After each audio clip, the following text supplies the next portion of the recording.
제가 이제 인터뷰를 시작한 이후로 올해 1월 2일 이후로 4개월 이상 흘렀습니다. 물론 과정은 14번의 수업과 2번의 임장활동을 통해서 16번의 과정을 꽉 채웠다 생각이 들고요.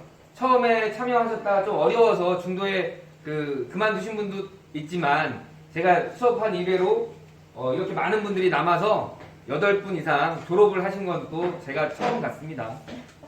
경매가 사실 굉장히 쉽다고 생각하고 접근을 한다고 하게 되면 실수할 수도 있고 가장 큰 재산인 부동산을 가지고 다루는 거기 때문에 경매로 돈을 번다는 것 자체가 사실 리스크를 안고 시작하는 게 맞습니다. 근데 이러한 과정들을 보다 이론적으로 충실을 하고 또 실전을 나가는 때 조금이라도 더 안전하게끔 만들어 드려야 경매를 통해서 안전하게 자산을 증식시킬 수 있으리라 생각을 해서 뭐 숙제검사도 제가 해드리고 성인들한테 숙제검사가 얼마나 어렵다는 걸 제가 또 한 번 느꼈어요. 그리고 말씀드렸을 때 잔소리 같지만 이렇게 해달라고 또 제가 이 수업을 하는 사람 치고는 실질적으로 뭐 경험이 뭐 제 경험을 가지고 얘기하는 게 아니다 보니 제가 했던 경험은 좀 더 뭐 제가 했던 경험들은 다 수업 시간에 소개가 됐었고요. 그렇지 않는 것들에 대한 얘기를 다른 분의 강의를 여러 차례 듣고 이렇게 자료화했다고 생각해 주시면 감사할 것 같습니다. 제가 이렇게 소회를 말씀드리는 이유는 감사해서예요. 제가 뭐 완성품이 아니었는데도 불구하고 이렇게 도와주셔서 여기까지 끌어주시고 이렇게 커리가 한번 완성이 되면 이런 걸 가지고 계속적으로 발전할 수 있게끔 만들어주신 여러분들한테 정말 감사하다고 생각을 합니다. 제가 그래서 이번에 했던 과정들을 한번 쭉 안내해드리는 시간을 한번 갖도록 하겠습니다. 제가 그 전에 이제 인터뷰할 때 제가 처음에 부동산을 어떻게 접근을 했는지에 가지고 말씀을 드렸던 기억이 있고요. 자, 오리엔테이션 시간에는 우선은 투자의 첫걸음, 자기 자신에 대한 판단이나 이런 것들을 알아야 된다고 말씀드렸고, 제가 처음에 수업을 짤 때는 주식 얘기도 좀 해드리려고 했었어요. 근데 주식을 한다는 게 굉장히 리스크하고, 그거를 잘못 소개했다가 혹여나 뭐 여러분의 자산이 조금 까지는 일이 발생할까봐 그거는 하지 않았고요. 그리고 농지 취득 후에 조합원이 돼서 해마다 이용구 배당을 받게 되면 그게 수익률이 어떻다 하는 것들을 제가 실질적으로 2005년에 조합원이 됐으니 15년 이상, 16년 동안 조합원의 수익이 어떻게 됐다 이런 것들을 안내한 바가 있습니다. 그리고 주인법 관련해서도 안내했었고요. 그리고 처음에 했던 게 가장 다루기 쉬웠던 게 가장임차인 공식을 통해서 가장임차인을 뭐 어떻게 우리가 내보내고 그로 인해서 수익을 얻을 수 있는지에 대해서도 설명을 드린 바가 있고요. 그리고 대항력과 소액임차인에 대한 것을 정리해드리면서 대항력의 요건과 또 소액임차인의 범위가 계속적으로 바뀌게 돼서 최초에 생겼던 근저당에 의해서 바뀐다는 안내를 드렸습니다.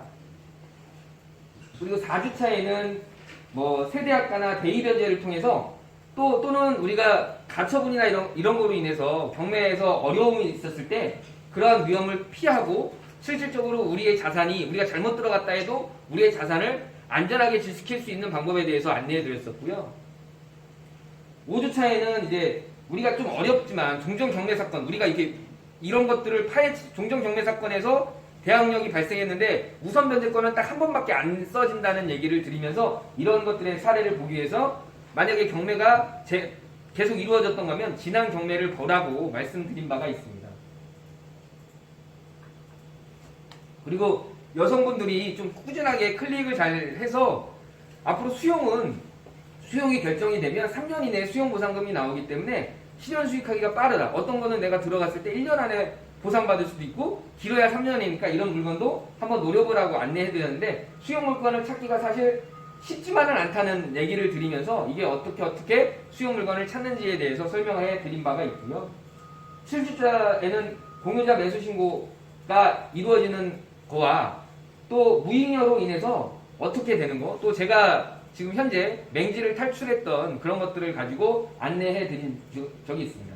토지 가치를 상승시키는 맹지를 탈출하게 되면 맹지는 쓸모없는 땅인데 이 쓸모없는 땅을 도로와 부침으로 해서 얻어지는 이익에 대해서도 한번 생각해 볼 수 있게끔 또 제가 지금 하고 있는 것이라 실질적으로 안내가 되었으리라 생각이 됩니다.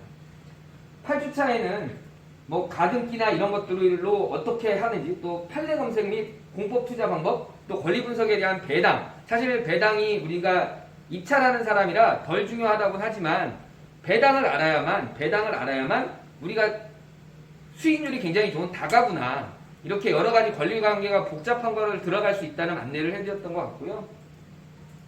부주차에는 다시 소액임차인의 범위나 다세대 연립 투자 요령 또 명도에 관련해서도 말씀을 드렸습니다.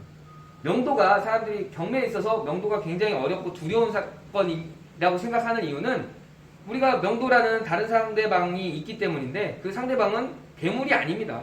그리고 정말 저희한테 악하게 대하는 사람은 우리가 할 게 아니라 법이 해준다고 말씀을 드린 바가 있습니다. 또 명도 사례나 토지 투자 요령에 대해서도 안내해 드렸는데 토지라는 건 우리가 지금 현재의 가치가 중요한 게 아니라 미래의 가치를 보고 투자하는 요령에 대해서 학습해보고 확인해 드린 적이 있습니다.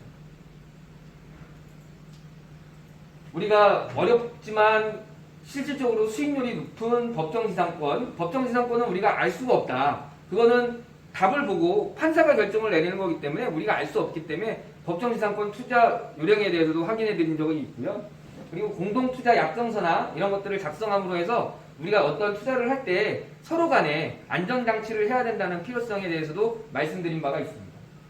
또 유치권이나 상가건물 임대차 보호법에 대해서 설명해 드리면서 유치권은 거의 성립되지 않는데 성립되는 것도 실질적인 게 아니다. 100건 중에 97건은 가짜라는 말씀을 드렸습니다.